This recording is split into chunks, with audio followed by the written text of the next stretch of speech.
अष्टावक्र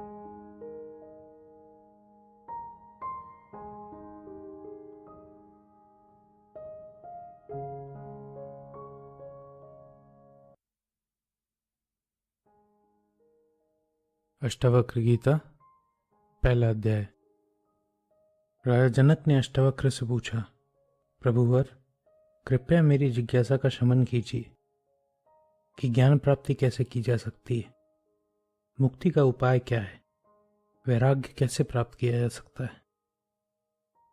राजा जनक के प्रश्न का उत्तर देते हुए अष्टावक्र ने कहा, तेरी मुक्ति की कामना तभी पूर्ण हो सकती है जब तू विषयों को विष की तरह त्याग देगा और क्षमा, उदारता, दया, संतोष तथा सत्य का अमृत की तरह पान करेगा। तू पृथ्वी, जल, अग्नि, वायु और आकाश नहीं है। यद्यपि मुक्ति पाना चाहता है तो इन सब को आत्मा का साक्ष्य स्वरूप मान। यदि तू देह से स्वयं को पृथक कर लेगा और चित्त को विश्राम देगा तो तत्काल सुखी, शांत तथा बंधन मुक्त हो जाएगा। तू ब्राह्मण आदि वर्ण नहीं, न आश्रम है न दृष्टिगोचर है। तू स्वयं को असंग व निराकार मानकर सुखी रहे। धर्म, अधर्म और सुख दुख मानस की उपज है। तू न करता है और न भोगता। तू सर्वदा मुक्त है। एक तू ही सबका दृष्टा है और सर्वदा मुक्त रहता है, किंतु तू स्वयं को दृष्टा न मानकर अन्य को दृष्टा मानता है और सांसारिक बंधनों में फंसता है। मैं करता हूं, इस अहंकार के निपट काले सर्प से तू दंशित है। मैं करता नहीं हूं, इस विश्वास का अमृत पीकर तू सुखी रहे। मैं एक विशुद्ध बोध हूं। यह ऐसी निश्चय रूपी अग्नि है जिसमें गहन अज्ञान को भस्म कर तू शोक मुक्त होकर सुखी रहे। यह विश्व रस्सी में कल्पित सर्प की भांति प्रतीत होता है। वस्तुतः तू बोध है, अतः आनंद परमानंद की अनुभूति करते हुए सुखमय विचरण कर। जिसमें मुक्ति की गौरव भावना होती है वह मुक्त है, जिसकी गौरव भावना बद्ध होती है वह बद्ध है। यह किंवदंती सत्य ही है कि जैसी मति वैसी गति। आत्मा साक्षी, विराट, पूर्ण, एक, मुक्त, चेतना, क्रियाहीन, असंग, निष्प्रिय और शांत है, किंतु भ्रमवश यह सांसारिक प्रतीत होती है। तू कूटस्थ, विशुद्ध बोध और अद्वैत आत्मा का चिंतन कर। यह भ्रम त्याग दे कि तू आभामय है। ऐसे भावों को अंदर बाहर स्थान मत दे। वत्स, तू चिरकाल से अपने देहाभिमान के पाश से आबद्ध है। पाश को काटे बिना मुक्ति नहीं। अतः मैं बोध हूं कि ज्ञान से काटकर सुखी रहे। तू निसंग है, निष्क्रिय है, स्वयं प्रकाश और निर्दोष है। इनकी प्राप्ति के लिए तू जो समाधि का अनुष्ठान करता है वही तेरा बंधन है। तुझमें विश्व व्याप्त है, तुझमें संपूर्ण विश्व समाहित है। तू छल प्रपंच से रहित शुद्ध बुद्ध स्वरूप है। अतः चित्त को क्षुद्र प्रवृत्तियों से बचा कर रख। तू निरपेक्ष है, निराकार है, स्वनिर्भर है, शीतल है, अगाध बुद्धि संपन्न है, शुद्धहीन है। अतः निष्क्रिय होकर चैतन्य मात्र बन। साकार कल्पनावत है, यह मिथ्या है। निराकार, निश्चल व विश्वसनीय है। इस तत्व के उपदेश को जिसने समझ लिया वह आवागमन से मुक्त हो जाता है। दर्पण में प्रतिबिंबित रूप का जिस भांति अंदर बाहर अस्तित्व है, उसी भांति शरीर के अंदर बाहर परमेश्वर का अस्तित्व है। जिस प्रकार सर्वविकीर्ण एक आकाश घट के अंदर बाहर विद्यमान है, उसी प्रकार नित्य व निरंतर ब्रह्म समस्त प्राणियों में विद्यमान है। दूसरा अध्याय। राजा जनक कहते हैं, यह कितने आश्चर्य का विषय है कि मैं निर्दोष हूं, शांत हूं, बोध हूं और प्रकृति से अलग हूं। किंतु कैसी विडंबना है कि मैं इतने समय तक मोहग्रस्त रहा। जिस प्रकार मैं अपनी देह को आलोकित करता हूं, उसी प्रकार जड़ जगत को भी करता हूं। सत्य तो यह है कि सर्व जगत मेरा है अथवा इसका कोई भी अस्तित्व नहीं। आपने अत्यंत कुशलता से ऐसा आत्मज्ञान प्रदान किया कि मैं सशरीर विश्व का परित्याग करके परमात्मा को साक्षात देख रहा हूं। जिस प्रकार जल से तरंग, फेन व बुलबुले भिन्न नहीं, उसी प्रकार आत्मा और विश्व भी भिन्न नहीं। यह विश्व आत्मा से ही प्रस्फुटित हुआ है। वैचारिक दृष्टि से स्पष्ट प्रतीत होता है कि विश्व भी मात्र आत्मा ही है। जिस प्रकार ईख के रस से निर्मित शर्करा में ईख का रस ही व्याप्त है, उसी प्रकार मुझसे निर्मित विश्व मुझ में ही निरंतर व्याप्त है। आत्मज्ञान से जगत स्थूल रूप में भासता है और आत्मज्ञान से नहीं। इसी प्रकार रस्सी का ज्ञान ना हो तो वह सर्व प्रतीत होती है, और रस्सी का ज्ञान हो तो भ्रम नहीं रहता। प्रकाश मेरा निज रूप है, इसके अतिरिक्त कुछ नहीं। जब विश्व प्रकाशित होता है तब वह मुझसे ही आभासित होता है। कितने आश्चर्य का विषय है कि अज्ञानतावश कल्पित विश्व मुझे ऐसा लगता था जैसे सीपी रौप्य हो, रस्सी सर्प हो और सूर्य की किरणें जल। मुझसे निसृत विश्व मुझ में ही उसी प्रकार विलीन हो जाएगा जिस प्रकार मिट्टी में घड़ा, जल में लहर और स्वर्ण में आभूषण का विलय हो जाता है। मैं आश्चर्यचकित हूं, मुझे मेरा ही नमस्कार। जगत के नाश होने की स्थिति में ब्रह्मा से लेकर तृण पर्यंत विनष्ट हो जाएंगे, किंतु मेरा नाश नहीं होता। मैं आश्चर्यचकित हूं, मैं स्वयं को नमस्कार करता हूं। अनेक देहों में होते हुए भी मैं एक ही हूं। मैं कहीं आता जाता नहीं, किंतु संपूर्ण विश्व में अवस्थित हूं। मैं आश्चर्यचकित हूं, स्वयं को नमस्कार करता हूं। विश्व में मुझ जैसा दक्ष कोई नहीं। मैं शरीर का स्पर्श नहीं करता, ऐसी स्थिति में भी विश्व को चिरकाल तक धारण करता हूं। मैं आश्चर्यचकित हूं, स्वयं को ही नमन करता हूं। किंचित मात्र भी मेरा नहीं अथवा वाणी और मन से संबंध सर्व विषय मेरे हैं। ज्ञान, ज्ञेय और ज्ञाता, इन तीनों की कोई वास्तविकता नहीं। ये तीनों अज्ञानी को ही सत्य प्रतीत होते हैं, जबकि मैं निरंजन हूं।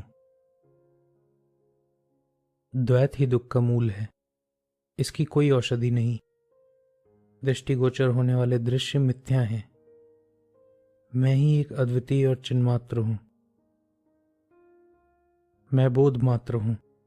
अज्ञानतावश ही मैंने उपाधि की कल्पना की है, किंतु नित्य विचार करके मैं निर्विकल्प में स्थित हूं। यह कैसा आश्चर्य है कि मुझ में स्थित विश्व वस्तुतः मुझ में स्थित नहीं। अतः न मैं बंधन में हूं और न मोक्ष का कांची। मैं निराश्रय हूं, शांत हूं, भ्रांति से मुक्त हूं। निश्चित रूप से शरीर सहित इस विश्व का किंचित भी अर्थ नहीं। यह विशुद्ध चिन्मात्र आत्मा है। इसके अतिरिक्त इसकी कोई अन्य कल्पना नहीं की जा सकती। शरीर स्वर्ग, नरक, बंधन, मोक्ष तथा भय कल्पना मात्र हैं। इस शरीर में सन्निहित चिदात्मा का इन सबसे क्या संबंध है? आश्चर्य तो यह है कि जनसमूह में भी मुझे द्वैत का दर्शन नहीं होता। मेरी दृष्टि में जनसमूह अरण्यवत हो गया है, अतः किससे प्रीति रखूं? मैं देह नहीं हूं, मेरी देह नहीं है, न ही मैं जीव हूं। निसंदेह मैं मात्र चैतन्य स्वरूप हूं। मेरी जीवित रहने की स्पृहा ही मेरा बंधन है। आश्चर्य का विषय है कि मैं भुवन को कल्लोलित करने वाला विचित्र समुद्र हूं, जिसमें चित्त की वायु से अनंत तरंगे उत्पन्न होती हैं। मैं सर्वव्यापी समुद्र हूं, मेरी चित्त वायु शांत पड़ जाए तो जीव रूपी वाणी के दुर्भाग्य से जगत रूपी नौका का नाश निश्चित है। आश्चर्य, मेरे अनंत महासागर रूप में जीव रूपी तरंगें उत्पन्न होती हैं, शत्रुता मित्रता करती हैं, खेलती हैं, तदुपरांत स्वभावतः ही मुझ में विलीन हो जाती हैं। तीसरा अध्याय। राजा जनक ने तो स्वीकार कर लिया था कि उन्हें आत्मा की प्रतीति हो गई है और वह स्वयं को आत्मा परमात्मा का साक्षी स्वरूप मानते हैं। अब उनके चित्त में किसी प्रकार का संदेह, सम्मोहन और आसक्ति नहीं थी। किंतु अष्टावक्र कैसे सहज विश्वास कर लें राजा जनक की स्वीकारोक्ति पर। शिष्य की परीक्षा लेना परम आवश्यक था। अतः वे राजा जनक से पूछते हैं, अविनाशी आत्मा एक है, इस तत्व से विज्ञ होकर भी तो जैसे आत्मज्ञानी और धीर को धनार्जन की क्यों रुचि है? आत्मज्ञानी को विषय के भ्रम से प्रीति होती है, उसी प्रकार जैसे सीपी के अज्ञानी को चांदी के भ्रम से चांदी का लोभ होता है। जिस प्रकार सागर से तरंगें स्फुरित होती हैं, उसी प्रकार आत्मा से विश्व। तब तुम स्वयं को मैं हूं मानकर दीन की भांति क्यों दौड़ भाग करते रहते हो? शुद्ध चैतन्य और अति सुंदर आत्मा के बारे में सुनकर भी जो आसपास के विषयों में संलिप्त रहता है, वह मलिनता को प्राप्त होता है। आत्मा में सर्वभूतों के होने का और सर्वभूतों में आत्मा के होने का ज्ञान होते हुए भी मुनि ममता करता है, यह कितने आश्चर्य का विषय है। आश्चर्य की बात है कि परम अद्वैत में स्थित तथा मोक्ष के लिए आतुर होते हुए भी मानव काम के वश में सदैव केली क्रीड़ा से विकल रहता है। उद्भूत ज्ञान का शत्रु काम है, किंतु आश्चर्य है कि अति दुर्बल व अंतकाल के निकट पहुंचा मानव भी इसकी आकांक्षा करता है। आश्चर्य, इहलोक और परलोक के भोग से विरक्त, नित्य अनित्य का विवेक करने वाला और मोक्ष का इच्छुक मानव मोक्ष से ही भयभीत होता है। धीर व ज्ञानी मानव भोगते व पीड़ित होते हुए भी सर्वदा केवल एक आत्मा को देखता है और न हर्षित होता है न कुपित। जिसे अपना क्रियाशील शरीर अन्य के शरीर की भांति दृष्टिगोचर होता है, ऐसा महाशय प्रशंसा और निंदा से कैसे क्षुब्ध हो सकता है? जिसका कौतुक भाव समाप्त हो चुका है, ऐसे धीर पुरुष को यह विश्व मात्र मायावत दृष्टिगोचर होता है। वह मृत्यु आने पर भयभीत कैसे हो सकता है? जिसकी मानसिकता मोक्ष की कामना से भी निष्प्रिय होती है, ऐसे आत्मज्ञान से तृप्त महात्मन की तुलना किससे की जा सकती है? जो धीर गंभीर जानता है कि यह दृश्य स्वभावतः कुछ भी नहीं, वह ज्ञानी किस प्रकार देख सकता है कि क्या ग्राह्य है और क्या त्याज्य है? जो अंतःकरण में समाई वासना के मैल को त्याग कर निर्द्वंद और आशा रहित होता है, उसे दैव इच्छा से प्राप्त भोग न दुख होता है और न तुष्टि। चौथा अध्याय। अष्टावक्र का संशय देखकर राजा जनक को यह समझते तनिक भी विलंब नहीं होता कि उन्होंने स्वयं में आत्मा की प्रतीति करने के पश्चात अपनी जिस मानसिकता का उल्लेख किया था, उससे अष्टावक्र संतुष्ट नहीं। राजा जनक को निसंदेह स्वयं के आत्मावत होने की सशक्त अनुभूति हुई है। अतः वे अष्टावक्र की शंकाओं का समाधान करते हुए उत्तर देते हैं। निसंदेह भोग लीला से खेलते हुए आत्मज्ञानी और धीर गंभीर की समानता सांसारिक लिप्साओं में लीन मूड के साथ कदापि नहीं की जा सकती। जिस पद को पाने की इच्छा से इंद्रादि सर्वदेवता भी दीन होते हैं, आश्चर्य है कि उस पद पर स्थित होकर भी योगी हर्ष को प्राप्त नहीं होता। तत्वज्ञान से अवगत होने वाले योगी के अंतःकरण का स्पर्श पुण्य पाप से नहीं होता, क्योंकि आकाश में उड़ता हुआ धुआं दृश्यमान होते हुए भी आकाश से संबंधित नहीं होता। जिस महात्मा को ज्ञान हो गया कि यह समस्त जगत आत्मा है, उसे स्वेच्छा से आचरण करने से रोकने की क्षमता वर्तमान में किसे है? ब्रह्मा से तृण पर्यंत 4 प्राणियों से परिपूर्ण सृष्टि में ज्ञानी ही इच्छा और अनिच्छा को रोक पाने में समर्थ है। कोई ज्ञानी ही जीव व जगदीश्वर को अद्वैत रूप में देख पाता है। ऐसे ज्ञानी को योग्य कर्म करते हुए भय की प्रतीति नहीं होती। 5वां अध्याय। राजा जनक का उत्तर सुनकर अष्टावक्र का संदेह मिट जाता है। उन्हें स्पष्ट प्रतीत होता है कि राजा जनक आत्म साक्षात्कार से दैदीप्यमान है। वह अब व्यष्टि नहीं रहे, समष्टि के सीमाहीन विराट को प्राप्त हो चुके हैं। ऐसे ज्ञानाप्लवित शिष्य पाकर अष्टावक्र अत्यंत प्रसन्न होते हैं। वह राजा जनक से आगे कहते हैं, तेरा संग किसी से भी नहीं, तू शुद्ध है, अतः तेरी किसे त्यागने की इच्छा है? तू देह का मोह त्याग और लय प्राप्त कर। तुझसे विश्व उसी प्रकार उत्पन्न होता है जिस प्रकार समुद्र से बुलबुले। अतः एक आत्मा का भान कर लय को प्राप्त कर। दृश्यमान विश्व प्रत्यक्ष होते हुए भी वस्तुतः तुझ शुद्ध के लिए कुछ नहीं, उसका रस्सी सांप की भांति भी अस्तित्व नहीं। अतः तू लय को प्राप्त कर। जिसके लिए सुख दुख और आशा निराशा एक समान है, जो पूर्ण है और जीवन मरण का समतुल्य मानता है, ऐसी अनुभूति करता हुआ तू लय को प्राप्त कर। 6वां अध्याय। राजा जनक के ज्ञान का और अधिक विस्तार होता है।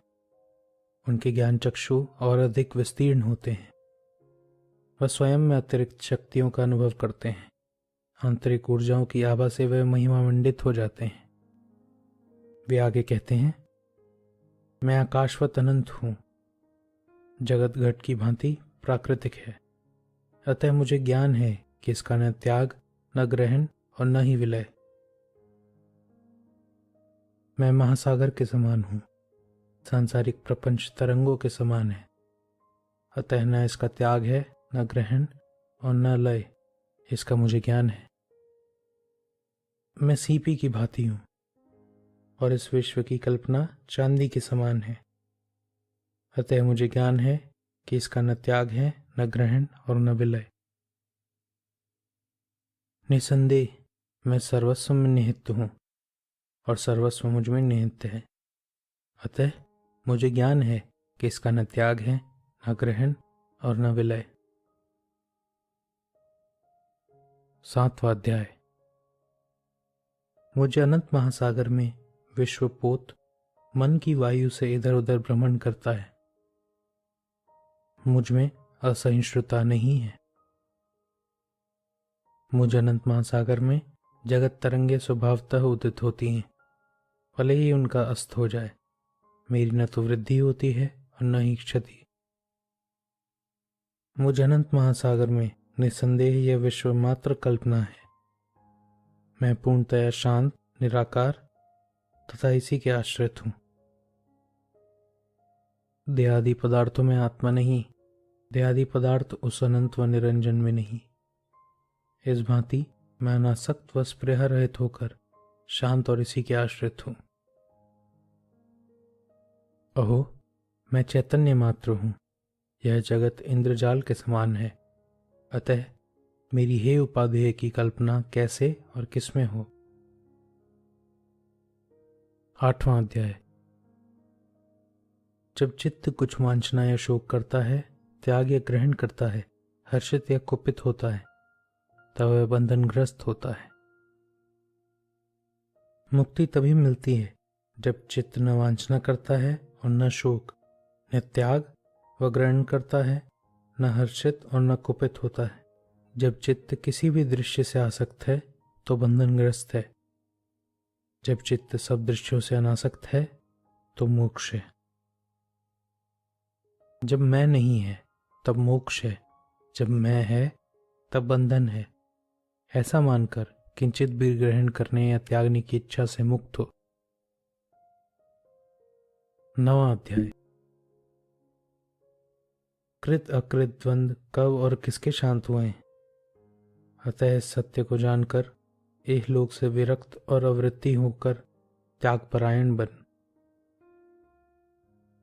हे तात, लोक व्यवहार और लोक की उत्पत्ति व विनाश देखकर किसी धन्य पुरुष की ही जीने, भोगने और ज्ञान की इच्छा शांत होती है। सारी सृष्टि अनित्य है, तीनों तापों से दूषित है, असार, निंदनीय और हेय है। जिसे इसका निश्चय हो जाता है उसकी निवृत्ति हो जाती है। वह कौन सा काल है और कौन सी अवस्था है जहाँ व्यक्ति को द्वंद्व ना हो? इसी उपेक्षी मानकर जो यथा प्राप्त भोग को शिरोधार्य करता है वह सिद्धि को प्राप्त होता है। महर्षियों, साधुओं तथा योगियों के विभिन्न मत हैं। ऐसी स्थिति में विरक्त को प्राप्त कौन सा व्यक्ति है जो शांत नहीं होता? वैराग्य, समता तथा युक्ति से चैतन्य के मूर्ति ज्ञान को प्राप्त कर जो संसार से स्वयं को तार लेता है, क्या वह गुरु नहीं? भूत विकारों को यथार्थतः भूत मात्र देखो, उसी क्षण तुम बंधन मुक्त होकर स्वरूप को प्राप्त होंगे। वासनाएं ही संसार हैं, अतः इन सब का त्याग करना ही संसार का त्याग है।